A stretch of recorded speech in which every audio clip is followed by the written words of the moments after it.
کاروانێکی هێزین لەشکری تورکی ڕۆژا دوشەمێ دەرباسی سووریێ بوو پشتی و هەفتیا بوری هێرشێ دەست پێکری. ئەنقەرە دەبێژە ئارمانجاوان ئاواکردنا هەرێمێکی ئەولەهیە لەسەر سنووری و دەرخستنا شەروانên کوردە لە سووریەیەن و ئەنقەراوان تەروریست دبینە. ڕێڤەبەریا ترامپ دەبێژە ئەو ئامادە نەش بوو سزایên ئابووری لەسەر تورکیە دانن ji ber هێرشê nû û dibe ev sizaya li destpêka heftiyê pêk bên. Wezîrê Xezîna Amerîkî Stephen Mnuchin. ترکیه انداما تاما ناتویه و هفپیمانا میه که نها درباره سینور شر کردان دیکه کردن که ده شر داعش ده آلیکاریا مکرن روشک آلوزه وکه مگود ام به گرینگید شوپینه. هفتیا بوریش نشکێکی ve Trump biryara vekişandina hêzên Amerîkî da bû ji Bakurê Sûriyê. و حال vê biryarê tê temêzekirin ku lempa kes bû Ankara bi zelalî hatiye pêxistin ku hêrişê encam bide. Divê bû em tene ji bo 30 rojan li Sûriye bimana.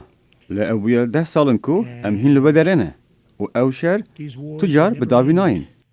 Hind kes rexneya Trump dikin û dibêjin tevgeriyana wî kaosê peyda dike û dest ji hevpeymanên me yên Kurd berdide. û niha endamên Kongresê yên ji her du partiyan li Capitol Hill plana sizayên xwe yên taybet bû ser Tirkiyeyê pêk dînin. û di daxuyaniyek taybet da Wezîrê Berevaniye Mark Esper got hêrişa Tirkiye li Sûriyê dê deriyê cardî vegerîna rêxistina Dewleta İslamî Daişê veke. Tê gotin ku li Bakurê Sûriyê bi sedan endamên Daişê reviyane û Trump Kurdan wê yekê lûmedar dike. Hêzên Dewleta Sûriya rastî tevgeriyana xwe ya ber bi sinûrên Bakurî dest pê kiriye. Piştî ku hêzên Kurdên Sûrî hevpeymanên berê yên Amerîka gotbû ew li gel Dîmeşqê li hev hatine ji bo bersîngirtina hêrişên Tirkiyê.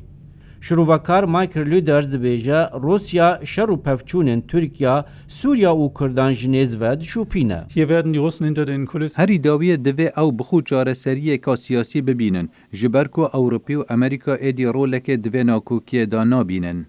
Zêdebarî sizayên abûriyên Amerîka bû ser Tirkiyê, Yekêtiya Ewropa jî bang li hemî welatan kiriye ku firûtina çekî bû Tirkiyê rawestînin.